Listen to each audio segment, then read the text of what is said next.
we need to talk about Kevin by Lionel Shriver.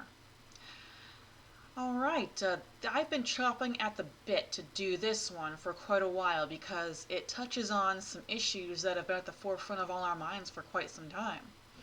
School massacres and the Second Amendment and just the way people raise kids these days in general. Alright, getting right to it. The book is written as a collection of letters all written in a past tense to Franklin from Eva, the protagonist, and the mother of the titular Kevin. The movie is shown in a series of bleak present circumstances. You know, how Eva is living alone in this tiny little duplex. She's constantly being vandalized and smacked around, and she's constantly, the community just hates her.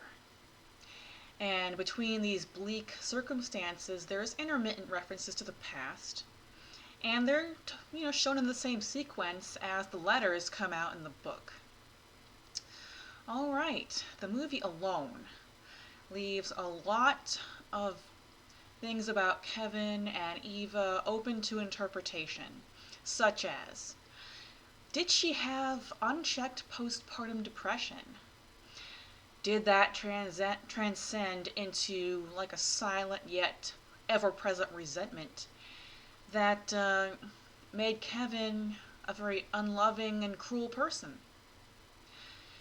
Both the book and the movie cover the steps Eva tried to take to raise Kevin and figure out what his deal was. Did he have autism? Things like that. And Eva is understandable in the movie up to a point. In the book, I personally don't find her likable. Other readers might. It really is more of a matter of personal opinion. But the way I look at it, she seems to take a superior and condescending view of children and other parents in the community. Like, she says that she thinks pregnant women are fat and ugly. She thinks children are all stupid, and she can't be bothered with another mom who confronts her when Kevin is harassing her daughter. Now, the one character I personally have a huge problem with, and the one who all these letters are directed to, Franklin, the husband, the father. I find him, in both the book and the movie, complacent and a useless idiot. He's playing violent video games with a 6-year-old still wearing diapers. Yeah, there's nothing wrong there. He never helps Eva take care of Kevin as a baby or even during, the formative years. He never stands up for Eva when Kevin antagonizes her with all that nya stuff he does during conversation. He even buys Kevin the murder weapon, the bow and arrow, which, is proof positive that guns don't kill people, psychopaths do.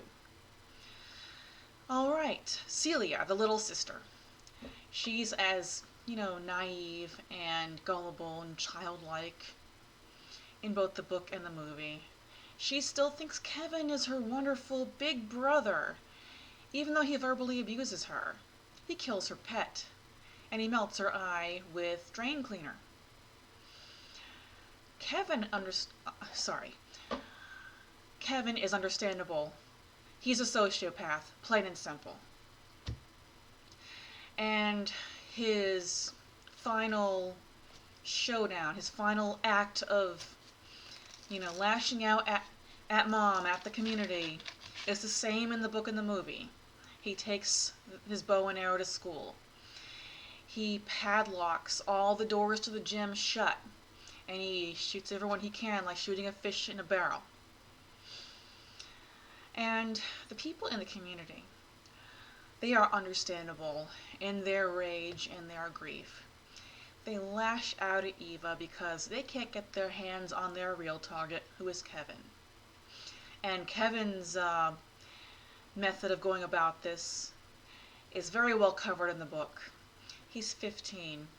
He reads the law about, being tried as an adult, and he plans his massacre at just the right time so he can be tried as a child. So in a sense, he does somewhat get away with it. Because, I mean, it is obviously premeditated. He knows it's wrong, but he doesn't care. And he's making sure that he pays as little of the price as possible. Alright, now what is missing from the movie, but has a very big part in the book, is Eva's real baby. Her big multinational travel company called A Wing and a Prayer. And what little we do see of it is her well-decorated office when she receives the call that there's been a shooting at Kevin's school. What also illustrates her huge fall from grace is the job she takes at the beginning of the movie as a file clerk at this tacky little travel agency in a strip mall called Travel R Us. She's a file clerk, and it's just this tacky little office where there's these 80s posters of like Miami and stuff, and they have this dorky Christmas party where they dance and they put out cigarettes on the cake. And then, to also illustrate her fall from grace, is this one coworker who suggests that she should put out to him because after what her son did, no one else is going to want her. It's disgusting. After all is said and done, and Kevin's in prison, and Eva has lost everything, she's so impossible to understand. Her husband and her daughter have been shot dead by Kevin, and she found the bodies. She lost her home in all the lawsuits. She loses her business when Kevin builds a computer virus, and she tests it out of sheer curiosity, also both in the book and the movie. She's now a social pariah and a nobody, but she still travels several hours out of her way to visit Kevin in prison and give him a big hug. I don't expect to ever be in that situation, but I don't understand that.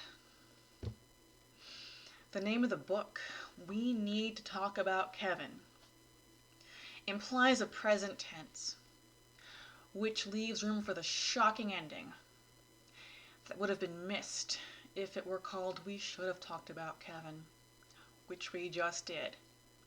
Thank y'all for watching. I'll see you next time.